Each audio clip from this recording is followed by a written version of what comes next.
Hey everybody, this is Eric Parker with One Number Tableau Experts, and this week we're doing something a little different. We're just going to have some fun with some US population data. So I had this question that was rattling around my head while I was out walking my dog a few weeks ago, and it was basically, if you were to draw a line through the United States, dividing it into, one half of the population on the east side and one half of the population on the west side, where would that be? And this was partially inspired by a prior video we've done, which I'll link down below. And it was about what percent of the US population lives in each time zone. I don't want to totally spoil that for you, but basically, the US population is very heavily concentrated in the Eastern and Central times. So I've only got data at the state level of granularity. So bear in mind as we dig into that. But as I tried to break this up by states, this is kind of roughly what I came up with. So let me zoom in here. All respect to Hawaii and Alaska, but this is a proper geographic map, meaning that it gets a little bit zoomed out there. So you can see that roughly 50% of the US population lives east of this line that I just drew. I had somebody kind of follow up and comment in one of my posts on this that I did a little while back, and they'd actually said, I think they said it, the true epicenter, central point of the entire US population is in southwest Missouri. So we're pretty close to that with this map. Of course, it's a little bit different because, again, state level of granularity, but you get the general idea. So I did this, and then I thought, well, maybe there's some other interesting things that we could do with this. So then I thought, well, what if we looked at north-south? How much of the US population lives in, the northern versus southern latitudes?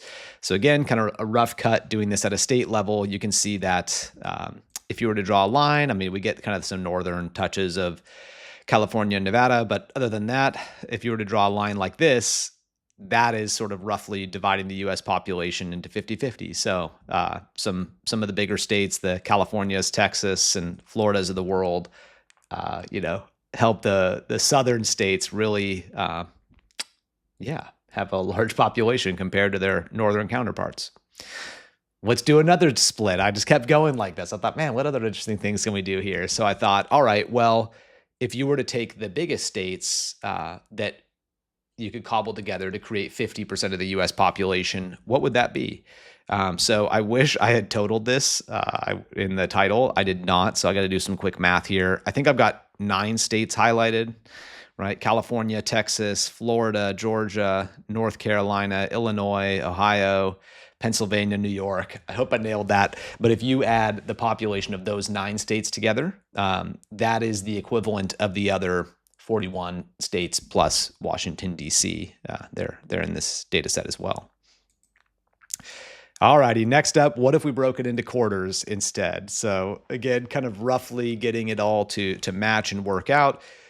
What I just did here roughly breaks the US population into quarters, right? So you can kind of see, it's interesting to see the land masses, right? There's like this northwestern corner, which I don't know what percent of the US territory this makes up as far as land mass, a lot probably.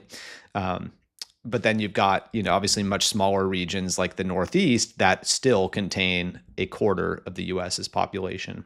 So that would be, quadrants 1, 2, 3, 4. Now, if you wanted to split this into vertical quarters, you could do that as well. And it calls out some of the same types of things, right? So this part of the US, basically, Texas, well, the Dakotas, and then everything like kind of west of Texas, that is 1/4 of the US population, which is pretty crazy. So there you go. That's a little bit of fun with Tableau, with looking at the US population data. I will link up this workbook down below as well as this data source. So if you want to have fun with this in Tableau or elsewhere, hey, if you're here and you use Power BI or Google Suite, something else, by all means, you can have fun with this too. So thanks for checking this out. I hope it was interesting and informative, and we'll catch you on some more videos here soon.